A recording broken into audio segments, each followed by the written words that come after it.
Thank you, Patty. Thank you, Dan, for organizing this conference. I'm Stephanie Su. I'm the assistant professor of Asian art at the Department of Art and Art History. This panel is going to be on art and Transcontinental Railway.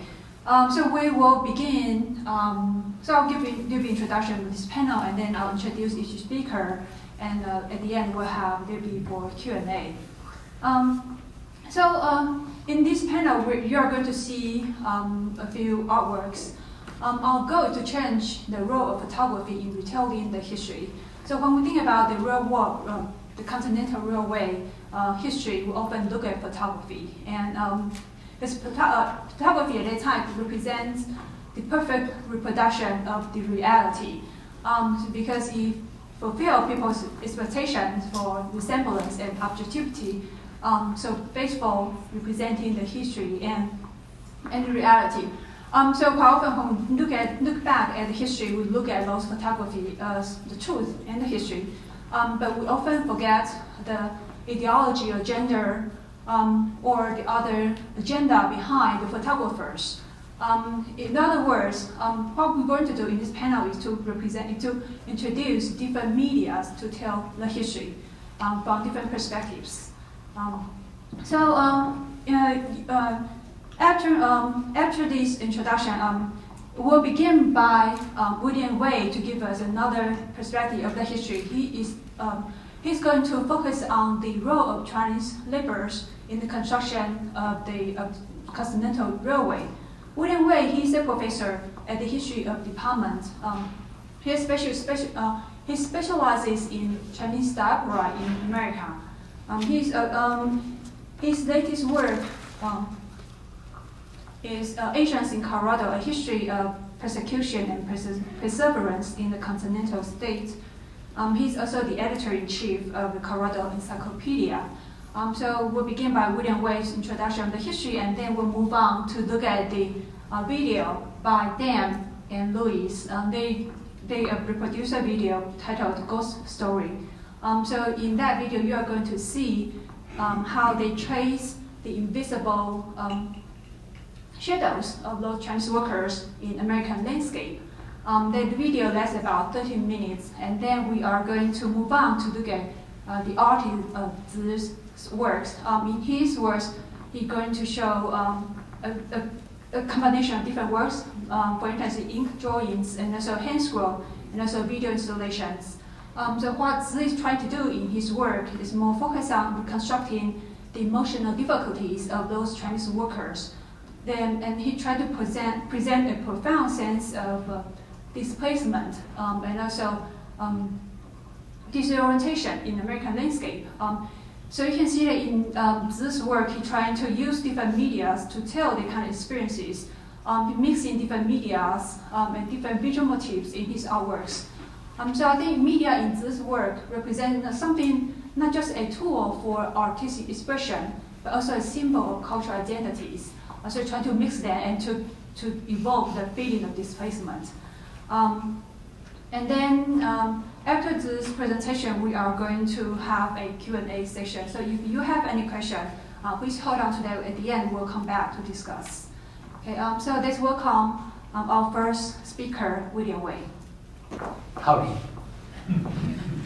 I've been here a while. So my responsibility this afternoon is to try to place Chinese labor in historical context. And I will attempt to do that within my allotted 10 to 15 minutes.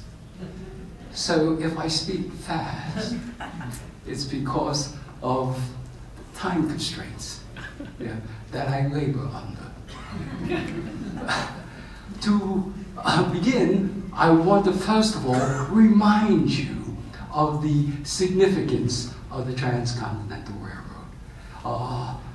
If you understand its significance, then you will better appreciate the role of the Chinese who built half of it. It has already been implied by the first panel, the importance of the Transcontinental Railroad. So in effect, I'm going to, repeat some of what they said, and do so in a summary fashion. One of the things to note is that the Transcontinental Railroad unified the country. It did so economically. According to Richard White, it was done somewhat later than perhaps people had hoped, but nevertheless, it unified the country economically, it unified the country socially, it unified the country politically. And this was rather important for the future development of these United States. Because of the work that they did, they helped to contribute to the healing of the country in the post-Civil War period. And God knows the country needed healing after that terrible conflict. No? The Transcontinental Railroad, there's some other things that were rather important for those of us in Colorado. If we hadn't built a connection to it, basically from Denver to Cheyenne, I suspect that Colorado would not be where it is today.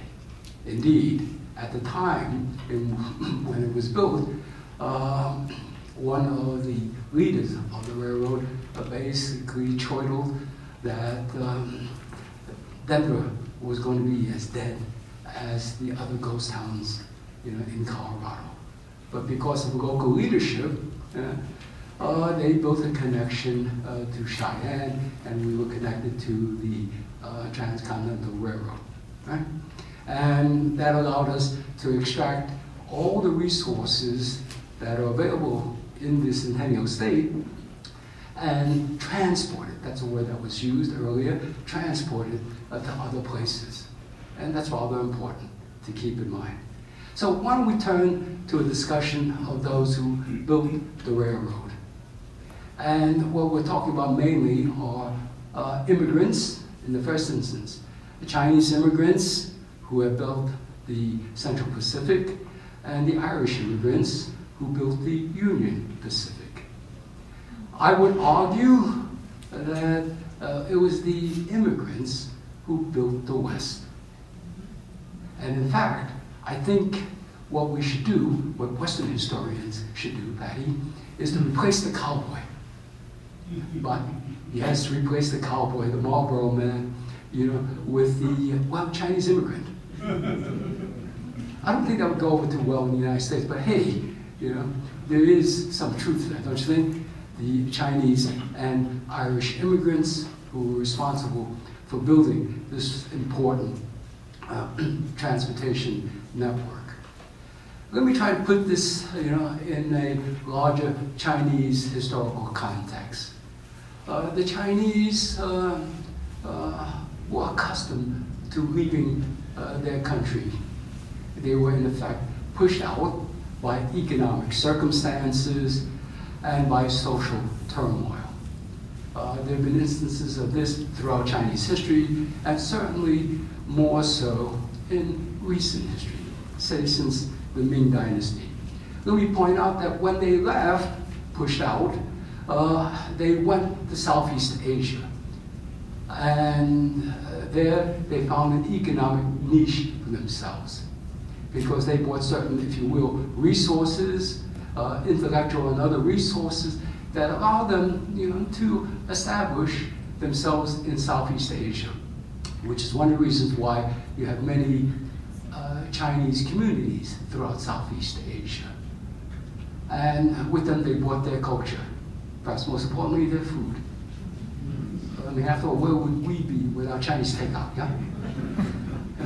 In any case, they went there and they established themselves economically and allowed themselves, as it were, to create a place among the Southeast Asians. And that has resulted in a rather mixed reaction. They were successful and consequently were envied by many of the indigenous peoples, and therefore in recent history Unfortunately, the Chinese communities in Southeast Asia have been subjected to, what we think of as pogroms in the United States, to riots.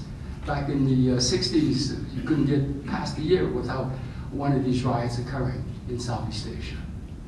But that's because they were successful. Now, let me turn to the United States.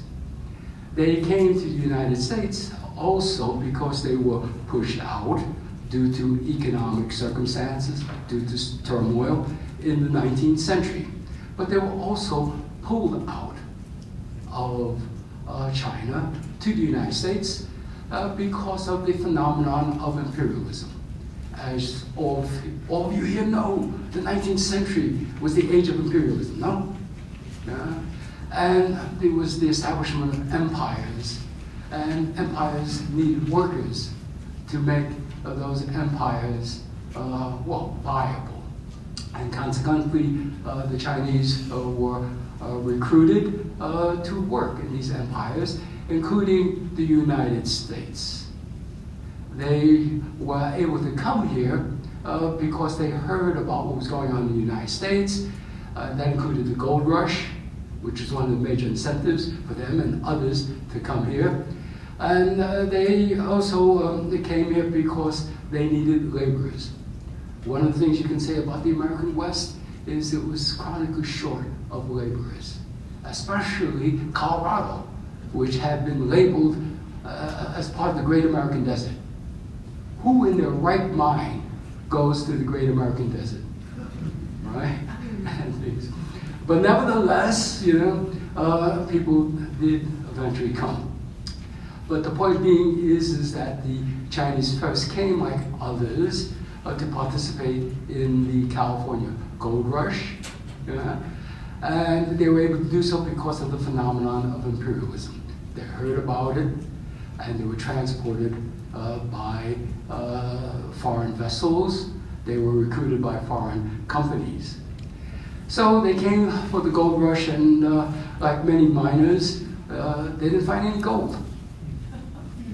Well, that's just the fate of gold miners.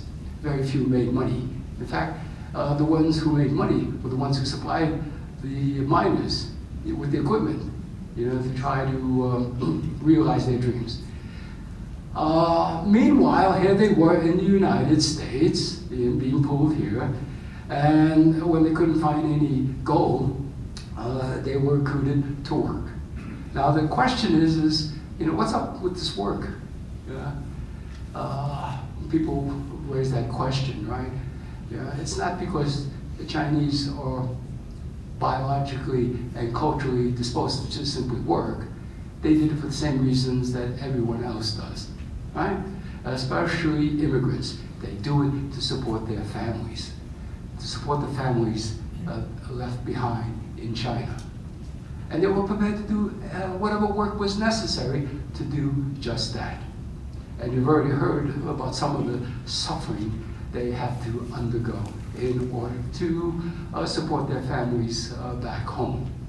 So they were recruited to work on the railroads, and most famously, the Central Pacific Railroad. If you read Gordon Chang's book, you'll get some idea of how truly difficult that half of the railroad was. Patty had already described some of that when she talked about the building of the Summit Tunnel. You have to understand that their half of the railroad was truly difficult, to create, because it had to negotiate the Sierra Nevadas. Wonderful place to take a sightseeing tour of, yeah. But if you had to build a railroad through it, you might have second thoughts. It was tough. It was a tough. You have to read Gordon Chang's book to really get a deep appreciation, to get the details of how truly difficult that was. I can only convey a sense of what that's like, what that was like. and things. Well, actually, let me not do that. Why spoil your reading of the book? Instead, let me point out that there was tremendous sacrifices as well as suffering. Patty alluded to that in the book. Professor Chang refers to to the loss of life. For example, it's been estimated that perhaps as many as 1,000 Chinese lost their life in the building of the railroad. And that occurred in a variety of ways. One that is often talked about, and I think Professor Chang proves, is when they built the railroad, they had to, among other things, use explosives, and to clear the rock for the road beds. Sometimes that meant they had to hang from baskets and basically place dynamite on the sides of cliffs, and then have to climb back up. I suspect that they didn't always make it. And in any case, perhaps as many as 1,000 died. He estimated that from the very summit, perhaps as many as 300 had simply fallen off in order to build the railroad. So it was a tough thing. But nevertheless, they were recruited to do this because they were good workers. They were efficient and they were reliable, especially in comparison to other workers that were employed to the task, those who were willing to do the work. But certainly they found them to be, once again, efficient and reliable, and they were willing to do the work for less. In fact, they were paid 30% less than their white counterparts. You have to keep that in context, however. They were willing to do that, not because they thought they should be paid less, but they were making more money doing that than they could be doing elsewhere, hence getting more money to support their families. It was a calculation. One of the things that Gordon Chang talks about is a strike, that they engaged in collective action in order to get equal wages. So they didn't simply accept their situation. They tried to do something about it. But the point is that they were much sought after. Their problem was they couldn't find enough of them. Difficult to believe given how many Chinese there are. But the trick was to get them from China to here, And there were as many as 20,000 employed at one time or another to build the railroad. So let us turn to not the railroad, because we know it got built, right? Let's talk about what happened afterwards.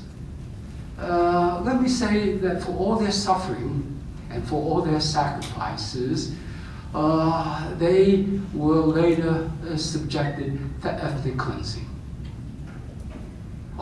Before I even do that, I should point out the one thing that everyone likes to talk about in Asian American studies, and that is the famous Russell photograph, and you saw it. The photograph of the meeting of the railroads at Promontory Point. The one thing you'll notice is there are no Chinese in it. And if you know the history of it, you gotta say, hey, what's up with that? They built half the railroad. and yet they weren't invited to the ceremony.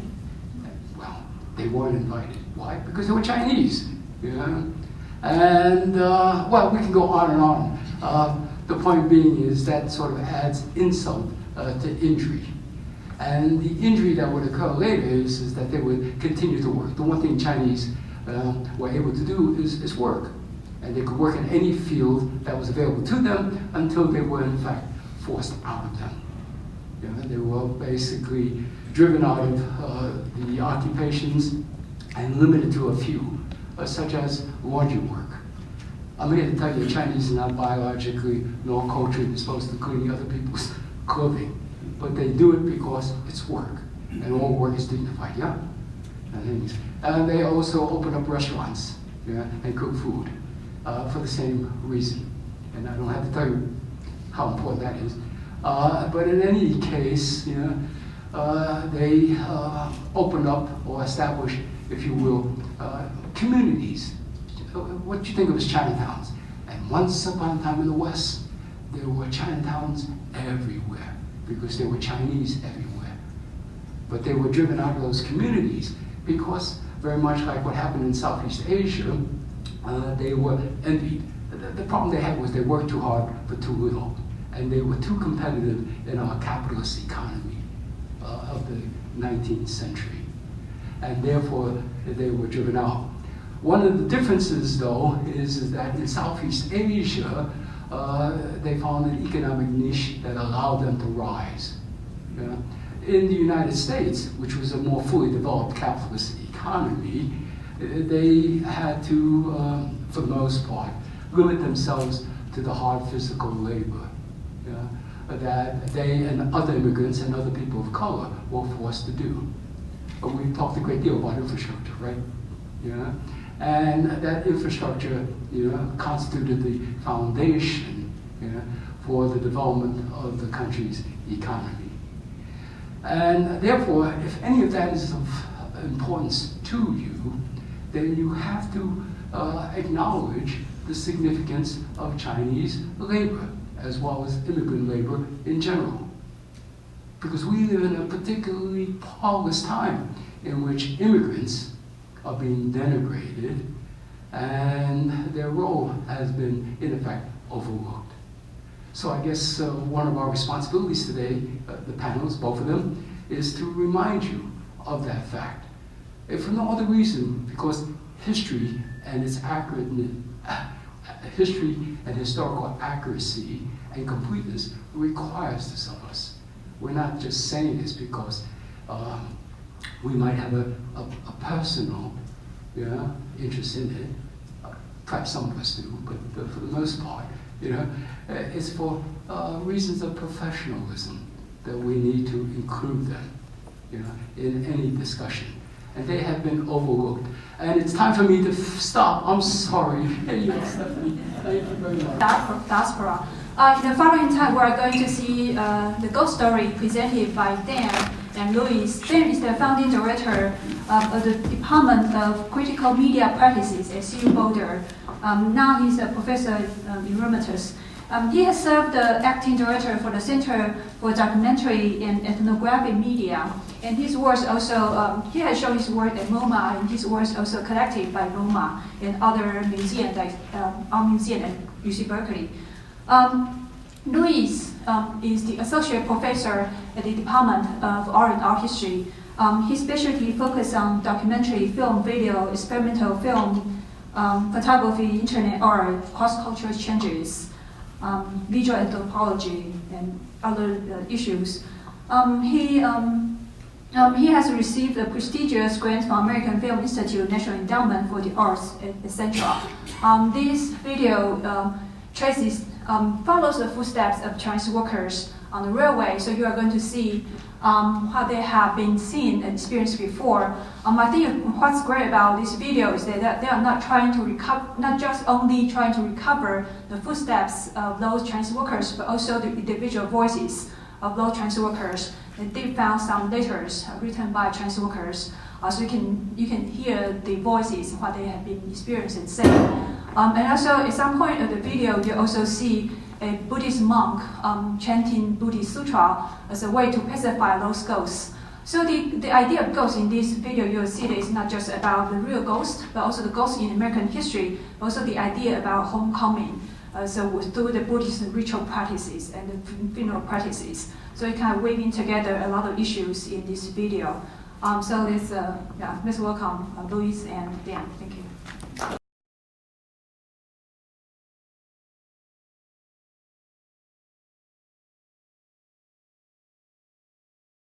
Thank you for Dan and Louis' work.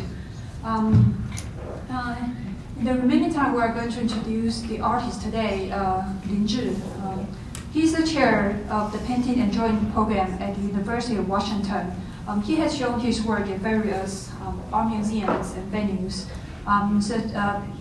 in the United States, UK, and also China, including the Princeton University Art Museum, the Museum of Modern Art in New York, the Nelson Elkins Museum of Art and Asian Art Museum in San Francisco, etc. He also received many prestigious national, international recognitions and awards, fellowships, such as the Fellow in the Humanities Council and Town Center for East Asian Art at Princeton University, National Endowment for the Arts and Visual Artists Fellowship in Painting, and more. Let's welcome Zhi. What a wonderful artwork Dan and Louis just produced, and I was fortunate to participate a little bit toward the end, and it's a privilege to work with them, and also I learned so much tricks from them, and you can see it later. I did my own video. I watched them, how meticulous they carry out their work. So now technology is ready, so I'm going to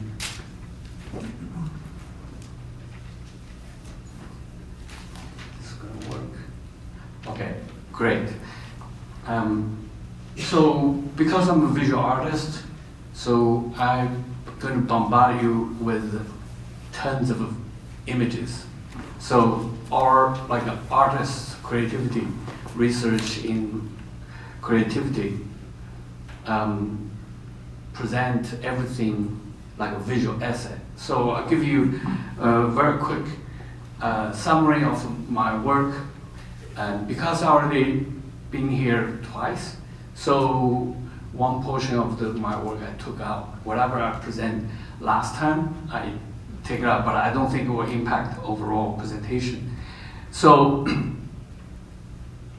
yeah, I'd like to thank the panelists, Professor Su, Professor Wei, and then Professor Board and Professor, just called Louis, and his last name, very hard for me to pronounce it. So also the earlier panel, and very informative and wonderful.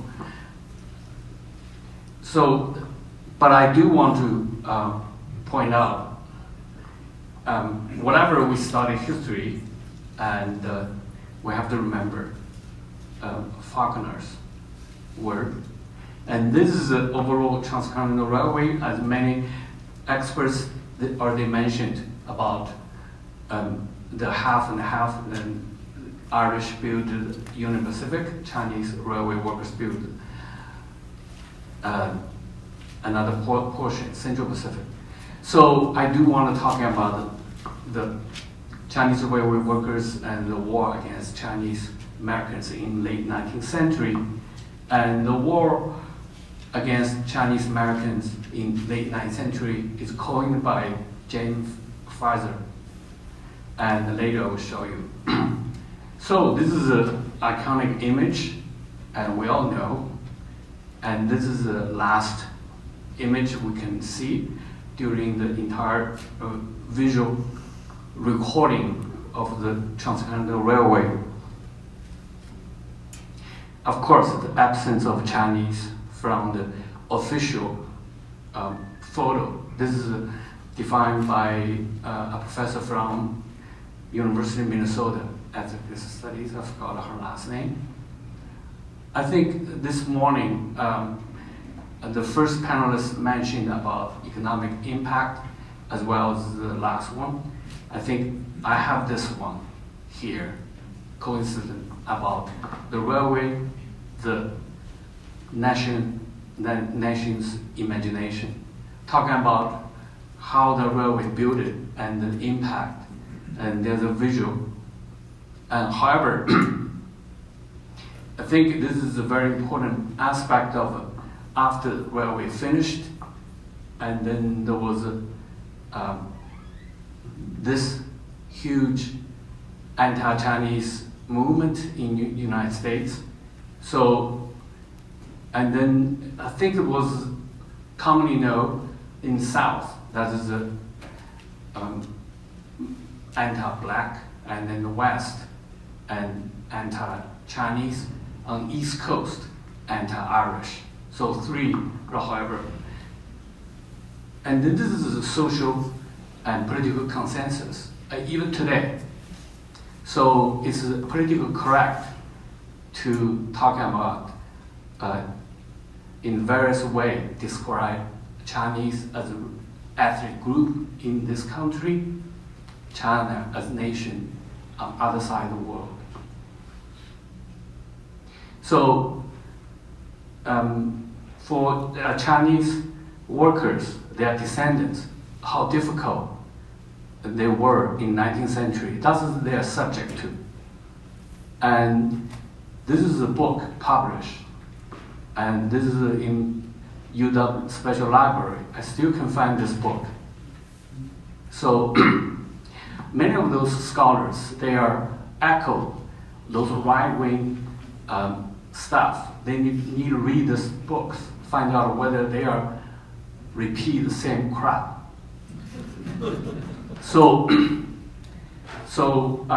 this is the outcome of 1882 China Exclusion Act.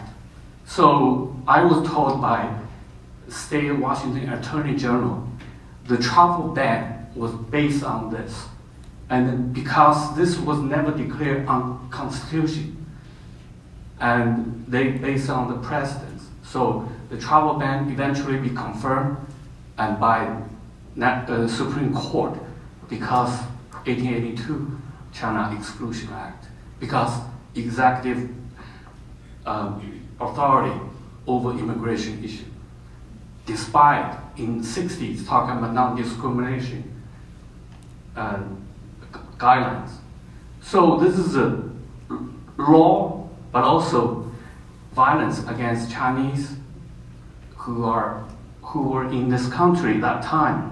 So this is I think this professor worked in University Colorado, eventually moved to University Delaware. I don't know where she is now. So my journey is tracing the history of Chinese workers. So this is what we discussed about it, how difficult this portion.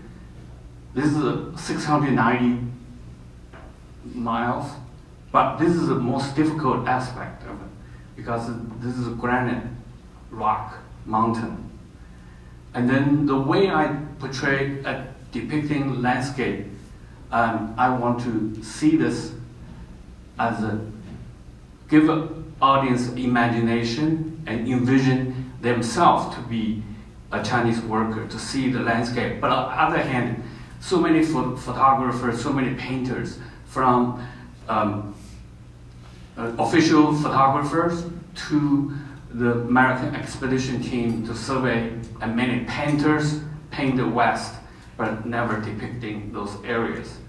Also, I carry out the tradition of Chinese practice, use inscriptions and record what's the relevance in the history, and plus I intentionally put Chinese ink on watercolor paper. There's a conceptual twist. American was built in part by Chinese contribution. The picture, which is on the watercolor paper, painted with Chinese ink. So I want to show the portion I worked extremely hard is from the 90 miles long original grade still exists, is in Utah. So I will show you, and then this is I intentionally take so many aircraft, take so many flights, try to shoot this picture. So this is a journey from Torrance to Promontory, and that is the no man's land.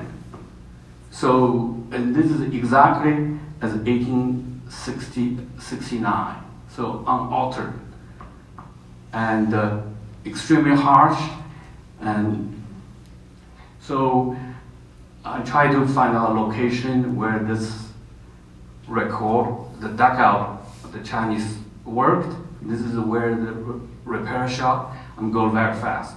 Bridge, different weather. This is called Y shape. And the landscape, the bridge. This is a 10 mile per day site. This is a golden spike. Chinese arch. And then further, I find out the incidents in the called Korean city. They lynched a Chinese worker on the bridge who built it. So confronting history. So this portion, I did extensive research about Tacoma method. So this is I discovered in Library of Congress about the telegram, and then further identify those paperwork about indictments,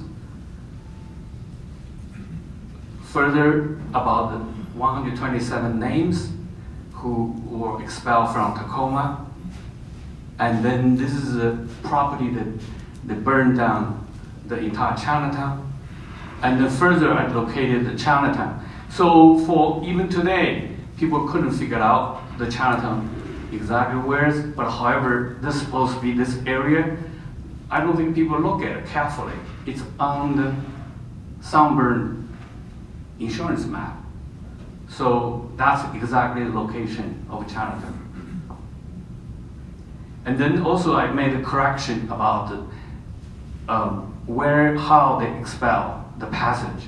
The yellow one was people commonly know, but the blue one, that's I found out from reading of a newspaper, also the affidavit provided by Chinese. So I produced a hand scroll, which is 33 feet long. So number one, try to record Pacific Avenue, where the Chinese, and then the Chinese expelled, and then I put all the shops, because I found the original directory of the city, and then corresponding with the map, with all the shops, grocery stores, insurance, and so on and so forth. However, my work also tried to study of a traditional Chinese painting, and this is a famous one called Qingming Sanhetu along the. And then this is how the portrayal, because this is almost like portrayal cityscape, but try to indicate the crisis coming. And then there's another one called Zhongxing Ruiying Tu. That is the one try to indicate the arrival of the first emperor of the Southern Song. And why I need to reference this one? Because there's inscription in each of the 12 scenes. So eventually I will work on that. And then further, I want to build the contrast between population of the Tacoma city as well as the suffering of Chinese workers. And then the reference to filmmaker talking about the psychological accuracy instead of historical accuracy in the depiction about the Carpaccio, the painter's work. And then I did my extensive study of the Chinese practice, go very quickly. And then further study, watch tons of Western movies. And then when I watched the movie, I did my notes. So, what second, what kind of scene I needed, use it later in the painting. Further, the conceptual idea behind without head, how to portray the history which is not, we cannot see it, especially about the slavery, and talking about the landscape, talking about the interior without the image. So this is a piece. I did it, but still work in progress. It's not finished. Just show you some of the images. This is Chinese workers, Chinese population chase up. The one thing I did after 2016 election, I decided to put the Chinese population in the city, current city of Tacoma, because. So this is not 18, this is a current cityscape.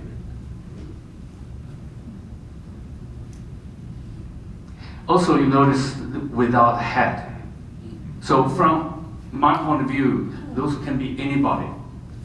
Possible people from southern border or has different faith. Restoring history, so this is the famous Bierstadt painting. It was commissioned to paint the railway tracks. He refused to paint the Donna Lake because from his point of view, the lake, the railway tracks are now pleasant. And then in 2015, and then they put up my painting face to face with Bierstadt's work in the Valor. So there's other work I'm not going to discuss about it, but this is a kind of another serious work try to describe the experience of Chinese railway workers along the Central Pacific. Finally, I want to talk about the video piece, and then eventually I'm going to show the 8 minutes video. So this is the Charman's Chance on Promontory Summit, Golden Spike celebration. So based on this photo is called official photo of the Golden Spike, and we record every single one of them with names, important people. However, we didn't have anything about Chinese workers, who actually 80% of workers' population on that day. And then I think it is very important.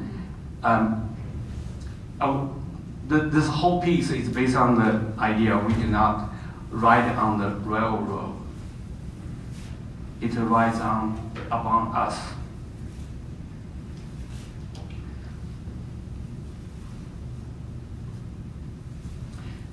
And I'm a figurative painter, so I'm not a painter, but however, the technology changes, the audience cultural and knowledge structure changes throughout the time. So in order to fulfill the idea of engage the audience today, so I abandoned the figurative painter's tradition and work on the video. And the video, the idea behind the video, or the way, the style I'm using based on those two, one is Italian, another one is a Russian filmmaker. And then she's an installation artist and video installation artist. So this is the piece, I shoot it, the video, still image. I use Photoshop, mask at the bottom, and put it, combined together. However, on the gravels called baluster, I've written the Chinese railway workers' name, and the total 936. So you also see the different view, because this is back view, perspective. And then 50% of any film or video is about sound. So they will contextualize the entire piece. So you notice this is talking about how I put them together. And currently I have this piece in Nevada Art Museum. Now I'm going to show the video.